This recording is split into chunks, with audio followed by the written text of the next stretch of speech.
Did you know Disney paid $350 million to fully own Winnie the Pooh? But the story of how they got the rights to the 100-acre woods started way back in 1961 and involved decades of legal battles. Let's dive into the honeypot of Disney history.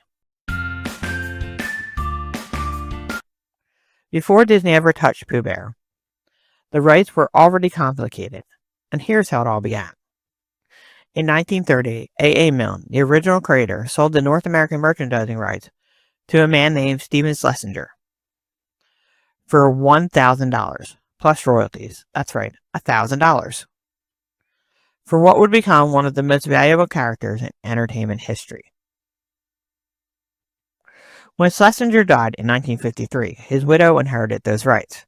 Then, in 1956, A. Milne himself passed away, and the literary rights went to his widow in something called Pooh Properties Trust.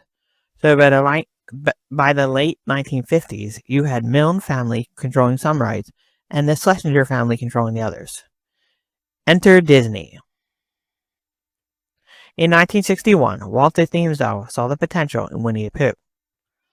Disney acquired the theatrical film adaptation rights from both the Milne family and negotiated with the Schlesinger widow. They started paying royalties to both parties. This is crucial for what happens later. Just 5 years later, in 1966, Disney released their first Pooh project, Winnie the Pooh and the Honey Tree. This wasn't a feature film, it was a short, but it introduced the world to Disney's version of Pooh.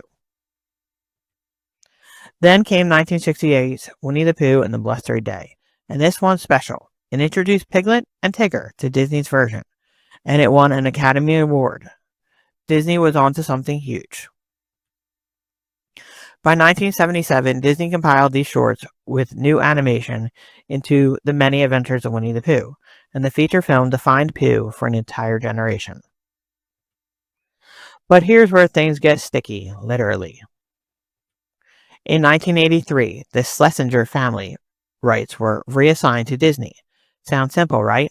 Wrong. In 1991, Shirley Schlesinger sued Disney for unpaid royalties, claiming Disney owed them millions for merchandise sales. This legal battle was dragged on for years. We're talking about disputes over how much money Pooh merchandise was really making, what counted as royalties, and who owned that.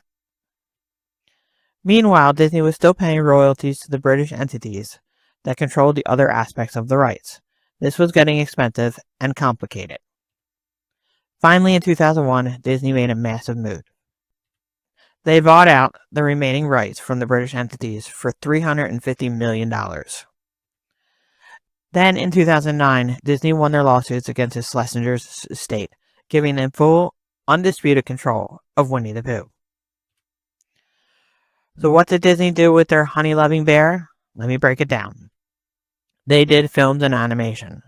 After the 1977 feature film, Disney kept going. In 1997, they had a direct-to-video Pooh's Grand Adventure, followed by 2003's Piglet's Big Movie. Then Pooh returned to theaters with Pooh's Heffalump movie in 2005, and again in theaters in 2011 for Winnie the Pooh. Then in 2018, they released the live-action Christopher Robin with CGI versions of Pooh, plus countless TV series and shorts from the 1980s through to today. They had theme parks. Disney built the Many Adventures of Winnie the Pooh dark ride attractions in multiple parks worldwide. Here's a look at the ride in Walt Disney World in Florida. You ride a honeypot-shaped vehicle through the 100-acre woods with animatronics, interactive views, and an immersive storytelling. It's a preschool favorite, and one of our personal favorites as well.